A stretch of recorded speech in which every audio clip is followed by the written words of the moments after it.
As the leaves turn and winter looms, there's nothing quite like a hearty dose of medieval mischief to warm the soul. But here's where it gets controversial. Robin Hood, the latest TV offering, is a gloriously bad romp that somehow manages to be utterly delightful. Yes, you read that right, delightful. And it's all thanks to the magic of Sean Bean, who graces us with his presence as the Sheriff of Nottingham. Let's face it, we've all wanted to see him in this role, and now we have. But that's not even the best part. And this is the part most people miss: there are no bad wigs. In fact, there are no wigs at all. Someone behind the scenes must have had a moment of clarity and decided to spare us the usual medieval hair disasters.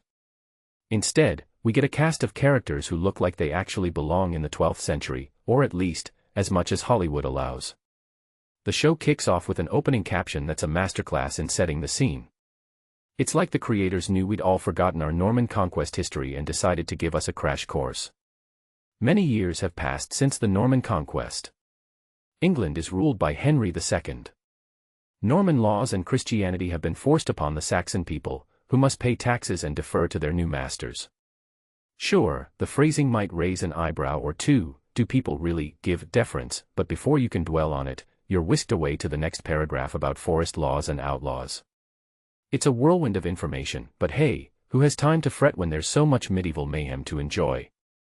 The show ticks every box on the Robin Hood bingo card: chain-mailed Norman soldiers, star-crossed lovers, and even a dash of fantasy with fairies and the spirit of the greenwood. Hugh of Locksley, Tom Mison, trains his son, Robin, in archery, and we get speeches about Saxon resilience and stolen lands. Young Robin meets young Marian, and their spiritual connection evolves into something far more physical.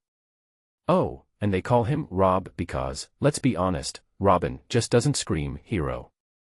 But here's where it gets controversial: the pacing is deliberate. By the end of the first 2 episodes, Rob is only just dipping his toes into outlaw territory. Some might call it slow, but I say it gives us more time to appreciate the surprisingly decent CGI, those castles and villages. Wig money well spent. Plus, we still have Connie Nielsen as Eleanor of Aquitaine and the introductions of Little John, Guy of Gisborne, Friar Tuck, and King John to look forward to. What's not to love?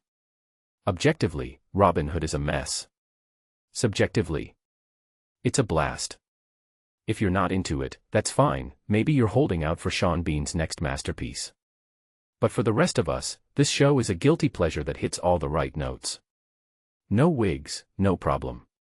Rejoice, indeed. Now, here's a thought to spark some debate: is Robin Hood a brilliant parody of medieval dramas, or just a happy accident of bad writing and good casting?